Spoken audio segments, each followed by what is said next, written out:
لیارەکانی هەفتەی سێمی پاڵاوتنی خولیپ لە دووی کوردستان لە کۆمەڵی یەکەم و لە شاری هەولێر یانەی جیهان پێشوازی لا تەختەق کرد. دوای تێپەڕبوونی کەمتر لە دوو خولەک بەسەر دەستپێکی یاریەکە نابژوان لێدانێکی سزای بۆ تەختەقی میوان ئەژمار کرد. کاروان کەریم بەسەرکەوتووی جێبەجێ کرد و سپی پۆشەکانی لە یاریەکە پێشخست.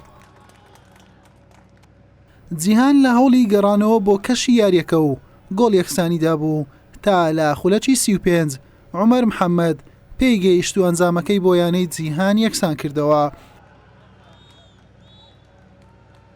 دوای ئەم گۆڵە هەردوو تیب دەرفەتی گۆڵی زیاتریشیان بۆ ڕەخسا، بەڵام لە دەستیاندا بە تایبەت تەختەق لە کۆتا خولەکی نیوە یەکەم دەرفەتێکی تەواو ئاسانی بەهەدەردا.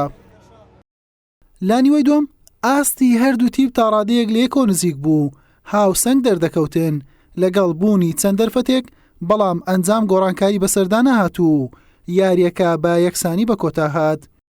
بەڕاستی ئەمە لە هەفتەی سێ زارە تەمرینەکەین سێ ڕۆژ، لەو سێ ڕۆژەش لاعیبەکان بخۆ دیتە ماندینە لیاقە شتیانەوەی فەرێقەکان کە ئەمە گەمە پێشەوە لەگە دینارتە تعادلمان کرد ناو دینارتە بوو. ڕاستی یعنی گەمەی مە زۆر خراپ و لاعیبەکان خراپ گەمەیان دەکرد، بەس الحەمدولله باش بوو بە تعادل هاتنی دەرێ و ئینشاڵڵاش گەمەیدا بوو دەبێت سەرکەوتوو دەبی.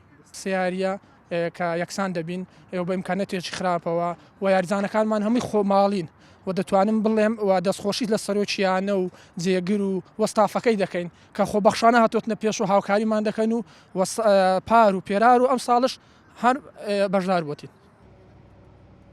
بەم شێوەیە یانەی جیهان لە کۆی سێ یاری بووە خاوەنی 5 خاڵ و لە خانەی دووەمی کۆمەڵی یەکەمە یاریدا تووشیان بەرامبەر هەریرە، تەختەقیش بە سێ یەکسانی خاوەنی سێ خاڵە.